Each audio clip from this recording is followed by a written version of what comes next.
right now. I'm not a compliance expert, but I believe Paxos is probably one of the most regulated entity in crypto, right? They're regulated by NYDFS, and there's audits by the large audit firms that handles it. It's called Binance USD. It's not issued by Binance. It's issued by Paxos, and this is a New York firm regulated by a New York a financial services regulator. So I think that's a fairly strong backing, and the reserves are the highest among any stable coin on the planet today.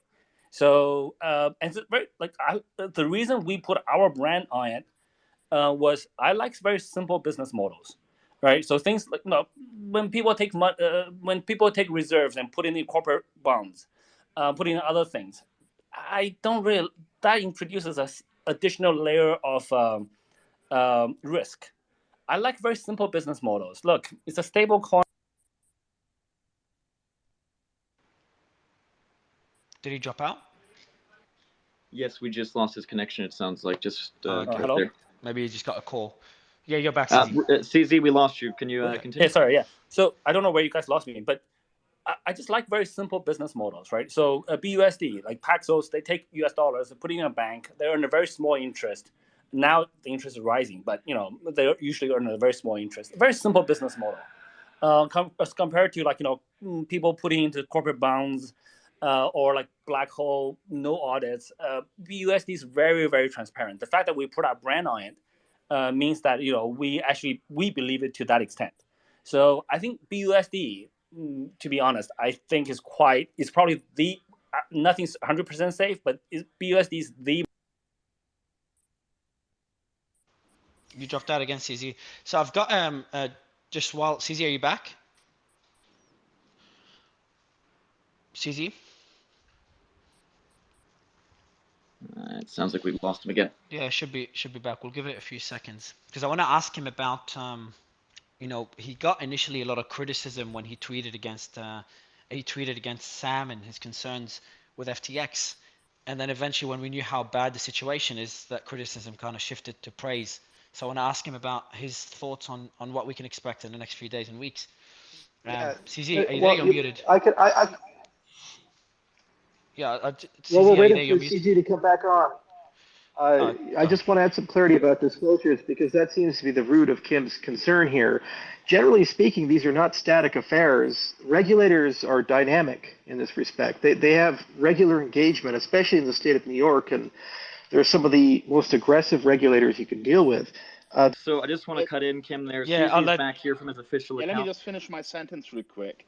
So what I think is going to happen, within a week, the regulator, would certainly now be alerted about this. They are going to look where BUSD is primarily marketed. They're going to look at that page and they will say, well, that doesn't really comply with our requirements, and that will be updated. I can guarantee you that within a very short amount of time, they will have to put that up. Thanks, Kim. CZ, I'll give you the mic. And then CZ, also, after you answer that particular point, I wanted to get your thoughts on what users can expect over the next few days and your recommendations for them. Mic is yours. Mario, can I also ask a question as well? It kind of goes on to your Do you mind, Umbrella, do you mind doing that? Just do you mind after he answers Kim's question and the other question, if you don't mind, Umbrella? Go ahead, CZ. Thanks. Yeah, so I'm actually quite surprised everyone's so focused on BUSD. I actually think BUSD is not gonna be the forefront of the regulators' attention right now. They're gonna be looking at exchanges, right? So exchanges are always so far has always been the center of attention, especially with giving FTX and Crypto.com right now. I think exchanges will come into scrutiny. Stable coins do pose, there are risky stable coins, but out of USD is probably the less risky one, to be very frank. I don't know why everyone's so this is the first time I heard about BUSD being focused so heavily.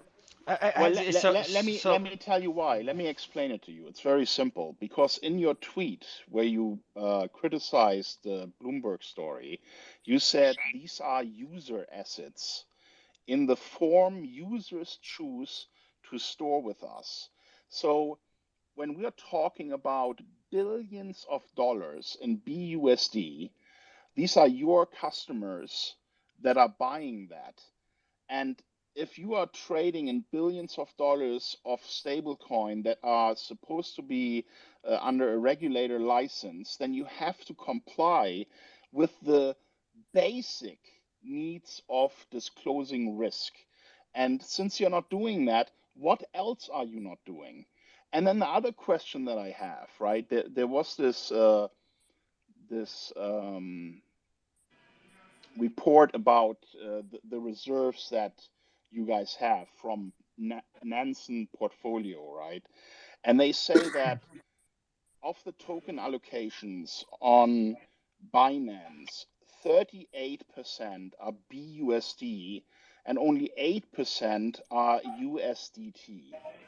So are you telling me that your clients are buying 4 times more BUSD when USDT is actually, the much bigger player with 3 times the circulating supply and 5 times the volume of BUSD? Like, how does that make sense? How can you say these are all client funds that they invested in BUSD?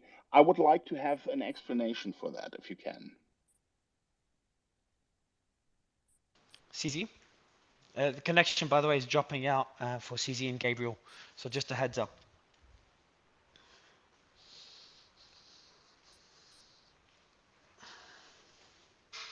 Yeah, I think we've lost his connection there again. I can't hear him either, unfortunately. Yeah, I thought I'd give it a bit of time. Can you guys hear me? Yeah, Yes, Rich, we can go hear ahead. you, Rich. While waiting for... Oh, Rich, it's you. Okay, yeah, go ahead, man. Okay, so BUSD is a combination of all the other stable coins on the liquidity side on Binance, right? So when user deposit USDC, we convert to BUSD, and when they want to withdraw USDC, we allow them to do so. So that's why the USDC balance on Binance will be smaller. USDT is a different story. Hold on. You have 2 phones here. They're echoing. You want to go back to, just mute the CZ phone. Or you can go back to the CZ phone. I think it connected again. Your phone connected again, CZ. If you want to try, So you got to unmute from your phone. Or you got to mute Rich. Yeah. So muted Rich. Yeah, go ahead, CZ. And and also it is actually very normal for in a bear market for exchanges to have a large reserve of stable coins just as user assets, because during a bear market many users sell crypto into stable coins, and on Binance when they sell into stable coins, that default is BUSD.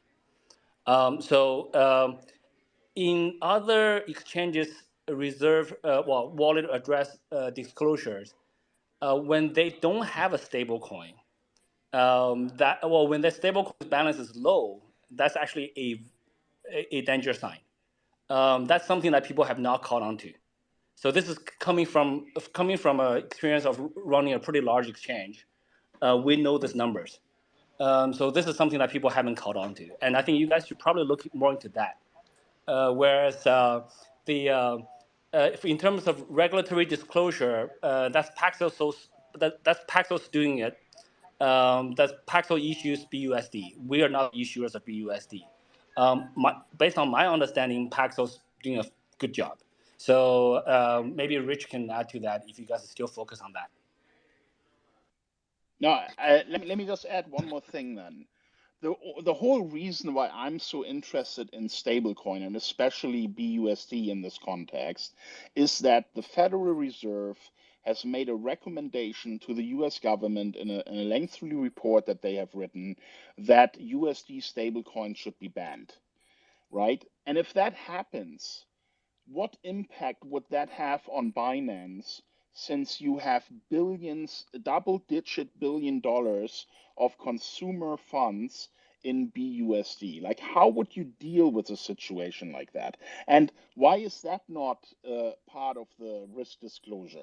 That things could change and you may no longer be able to use BUSD, but that's not even what's required in the license. In the license, there are 10 points that you need to disclose to people who are buying BUSD, and that's currently not happening.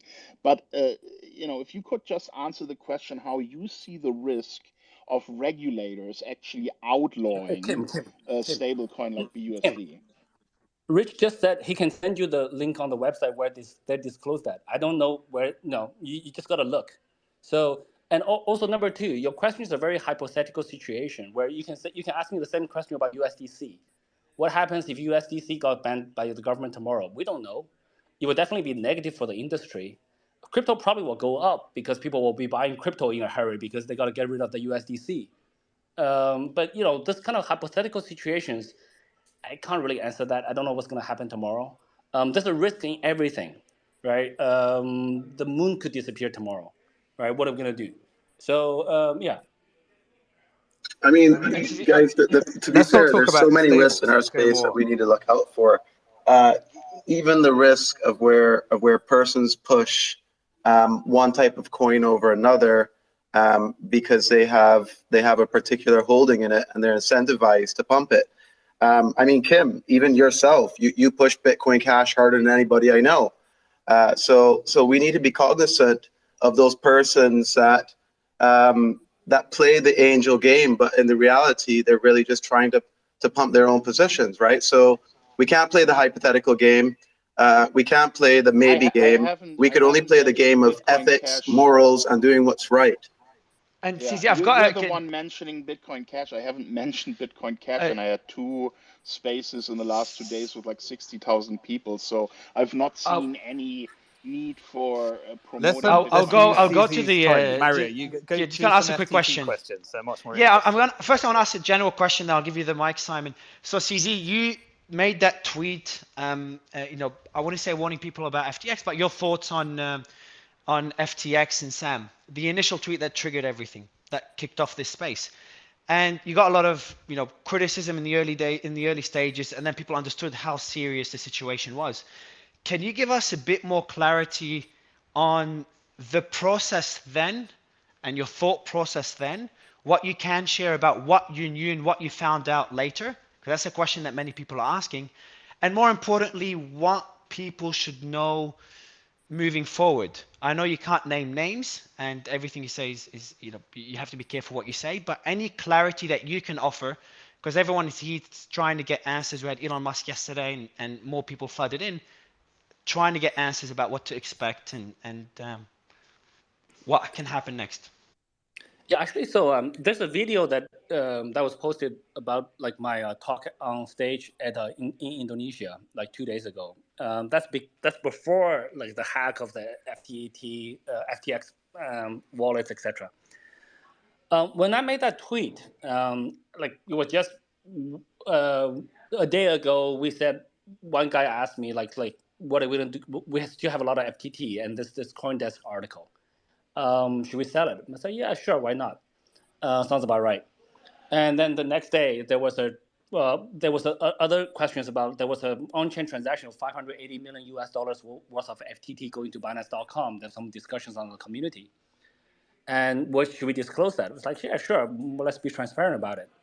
That was the extent. And then he said, well, if you want to be transparent about it, you should write a tweet. That was just before I was going out to meet with Gabriel. So that was like that evening. We were just about to just hang out. And so I wrote a quick tweet, and then I met with Gabriel, who's now actually right beside me. And that was it. I didn't know much more than that. I did not know the state of finances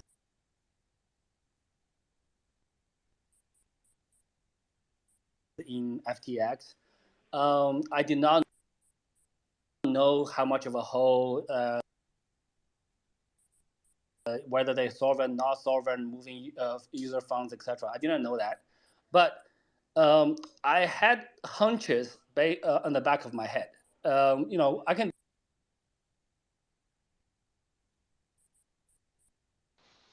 Gabriel, do you want him to use your phone, Gabriel? Just a bit choppy on his end. I can guess how much they could be. Gabriel, do you wanna have him use your? Yeah. CZ's here. Hold on, CZ. And they have lower.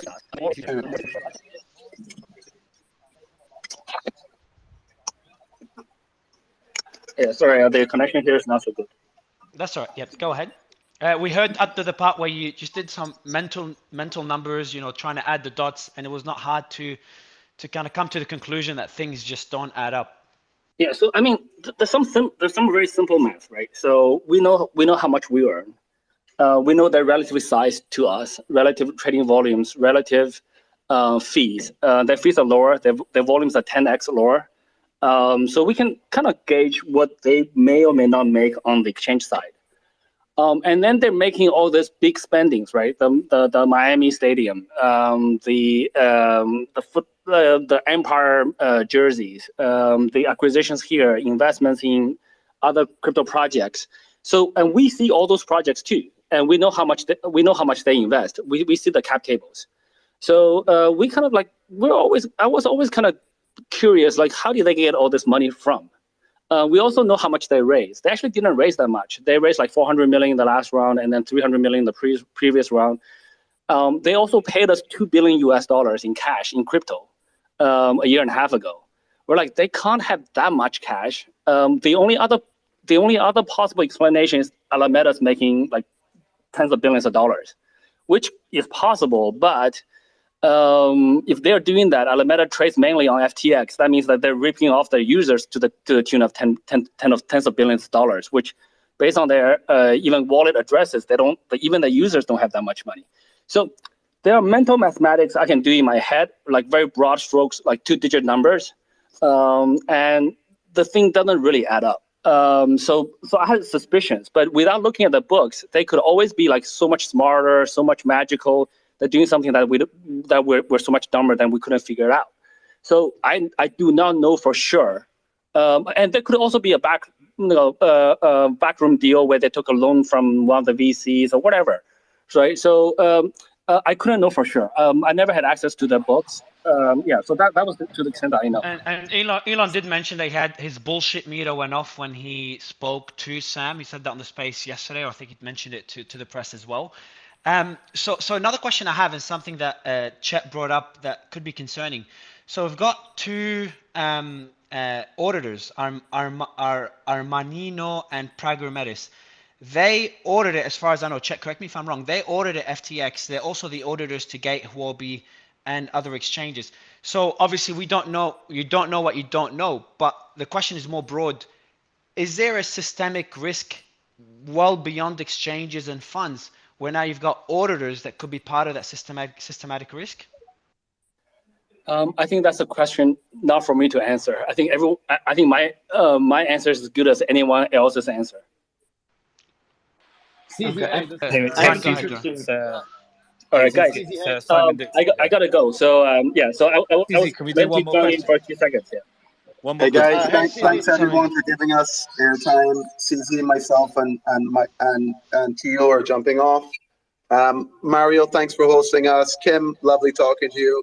Hoskinson, you're a champion. Take care, everyone. I appreciate it, man. And just want to again give a shout out to leading by example. So exchanges do need to come on and give more clarity for the markets. So we've got a lot of press listening. I really wanted to ask about the Voyager bid and what happened, the shady shit that happened with Sam there. I missed it. Sorry, man. I should have probably not asked my question. Gave you the mic. Your question would have been better. But I wanted to ask him how his relationship was with SBF before, because I mean, at one point the two of them were very good, close friends, and CZ mentored him and invested in him, and then at some point I think it became ugly, and I wanted to find out where the transition was. So yeah, one thing that the transition was definitely around the Voyager bid.